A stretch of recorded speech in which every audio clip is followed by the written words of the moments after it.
In the humid, sticky heat of a late July evening in Savannah, Georgia, the air hung heavy with the scent of magnolias and the promise of a breaking storm. The city, known for its historic charm and genteel manners, hid secrets within its shadows, and Detective Elias Thorne knew most of them. Thorne, a 20-year veteran of the Savannah Metropolitan Police Department, was a man carved from the same hard oak as the centuries-old trees lining the squares. His face was a map of every disappointment and grim reality he'd encountered on the job and tonight. The call that summoned him to a quiet residential street on the eastern edge of the city threatened to add another landmark of regret. The address, 14 East Taylor Street, belonged to a modest, well-maintained Victorian town, the kind inhabited by professors from the nearby college or retirees looking for peace. A police cruiser was already stationed out front, its lights painting erratic blue streaks across the surrounding brick. Thorne parked his unmarked sedan, the familiar knot in his stomach tightening. He stepped out into the thick atmosphere, the cicadas' relentless buzz, a soundtrack to the scene's silent tragedy. Inside, the home was immaculate, an eerily calm prelude to the horror discovered in the master bedroom.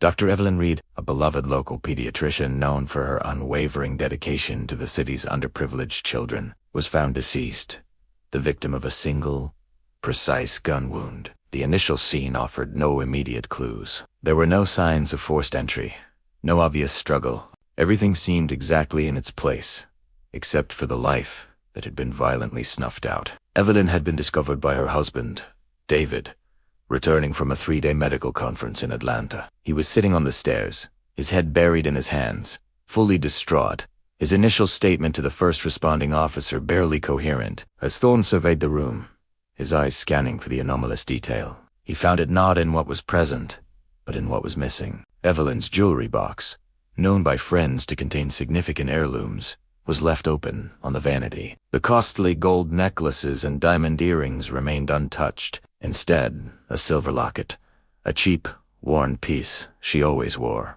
was conspicuously gone. It wasn't the type of thing a thief would steal for monetary value, but it held immense sentimental significance. This singular detail transformed a scene from a possible botched burglary into something far more personal and chilling. Thorne began his investigation by immersing himself in Evelyn's world, a world where she was an angel. Colleagues at the clinic spoke of her with reverence. Neighbors described her as the rock of the community, and her patients adored her. But in the course of his interviews, subtle inconsistencies began to emerge. Fractures in the perfect image. Evelyn's husband, David, a prominent architect with a penchant for high-stakes gambling, had recently incurred substantial debt. This was a detail unknown to many, buried beneath the surface of their affluent lifestyle. Thorne also discovered a string of increasingly agitated text messages from an unknown number on Evelyn's secondary phone, a device David claimed to be unaware of. The messages hinted at a secret relationship, a desperate plea for recognition, and contained vague threats of exposure. The narrative shifted. The motive became murky, perhaps rooted in a love triangle gone wrong or a husband's desperation. The silver locket, now, could be a dark souvenir, or a symbol of the clandestine connection she had sought to conceal. As the days turned into weeks and the Savannah summer intensified, Thorne felt the pressure mount. The case was dominating the local headlines, the public demanding answers, but he refused to be rushed. He traced the mysterious phone number to a burner phone, its trail leading to a dead end. David Reed remained his primary suspect, but the architect had a solid alibi for the time of the murder, confirmed by colleagues in Atlanta and flight records. The gambling debt was a motive, but it didn't fully explain the specifics of the crime, particularly the missing locket and the stalker-like massacres. Thorne decided to dig deeper into the victim's past, focusing on her work at the clinic, thinking perhaps the killer was someone from that sphere. This line of questioning led him to a young man named Julian Mercer, a brilliant but troubled former patient whom Evelyn had mentored. Julian, now in his early 20s, had a history of obsession and emotional instability. Neighbors remembered seeing him loitering near the Reed home on multiple occasions, and a search of his social media revealed a fixation on Evelyn that bordered on the fanatical. Thorne tracked Julian to a dingy apartment on the outskirts of the city. The space was a disturbing reflection of the young man's state of mind, plastered with photos of Evelyn, articles about her work, and cryptic, handwritten notes. In a hidden drawer, Thorne found a collection of items that belonged to her: a pen, a scarf, a small, framed photo, and at the bottom, wrapped in velvet, was the silver locket. But Julian, when confronted, was not the cold, calculating killer Thorne had expected. Instead, he was terrified, a confused and broken soul who claimed to have loved Evelyn more than anyone. He admitted to stalking her, to leaving the notes, to breaking into her house several times, not to harm her, but to be close to her. He insisted that he hadn't killed her, and that when he broke in the last time, it was the day after she had been murdered. He had seen her body and, in his warped logic, believed the locket would protect him, a final connection to his idol. His alibi for the night of the murder was weak, centered around being alone in his apartment. But something in his raw, unguarded confession gave Thorne pause. With Julian in custody, the public was ready for the case to be closed. But Thorne was unconvinced. The pieces fit, but the puzzle didn't feel complete. He returned to the original crime scene, 14 East Taylor Street, now a silent testament to the tragedy. He re-examined the bedroom, the vanity, and the open jewelry box. And that's when it hit him, a simple, elegant truth he had overlooked. The box was open.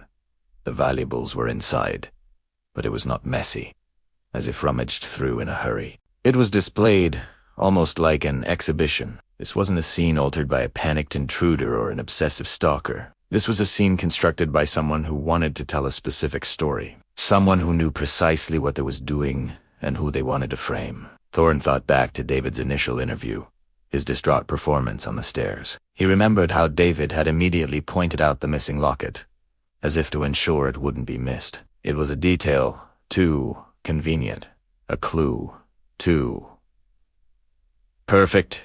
David hadn't been a victim of circumstance. He had been the architect of this entire, devastating plan. The pieces rearranged themselves in Thorne's mind, a new, chilling pattern emerging. David had learned about Evelyn's affair, and the revelation, combined with his crippling gambling debt, had pushed him to the brink. But he was smart, an architect who understood the importance of a solid foundation. He hadn't simply reacted with violence. He had planned, meticulously. He knew about Julian's obsession, a convenient, pre-existing variable he could manipulate. He had sent the threatening messages himself, using the burner phone to create a trail of evidence that would lead directly to the young man. On the night of the murder, David had driven back from Atlanta under the cover of darkness, entered his own home, and killed his wife. He then staged the scene to look like a love crime, the work of a stalker who had finally snapped, ensuring the locket was gone and the other valuables were left behind to throw off any suspicion of a financial motive. He had then driven back to Atlanta, establishing his alibi, before discovering the body the next day. The gambler had made his final, most desperate bet, and he thought he had won. Thorne went back to David's architect firm and began a forensic account and dream of a search looking, not for a hidden bank account, but for the one thing an architect can never truly hide. The plan itself. He found it buried in a secure, digital archive, a 3D rendering of 14 East Taylor Street, dated days before the murder. But it wasn't a renovation plan. It was a simulation of a crime scene. The rendering showed the master bedroom, with detailed annotations about camera angles, placement of evidence, and even the hypothetical trajectory of the fatal bullet. It was a digital blueprint for murder. It was the definitive proof that David had not just been the architect of buildings, but the architect of his own wife's demise. Thorne arranged to meet David at the Taylor Street home, under the pretense of discussing new developments. David, now confident and composed, greeted him at the door, a master of deception. But Thorne wasn't there to talk. He simply showed him the digital blueprint, the undeniable evidence of his premeditation. The color drained from David's face, the facade of the grieving widower crumbling to reveal the monster beneath. The gambler had lost. The case of the pediatrician's murder was finally closed, a tragic testament to the dark secrets that can hide within the heart of even the most genteel city, and the meticulous planning that can almost but not quite conceal the truth.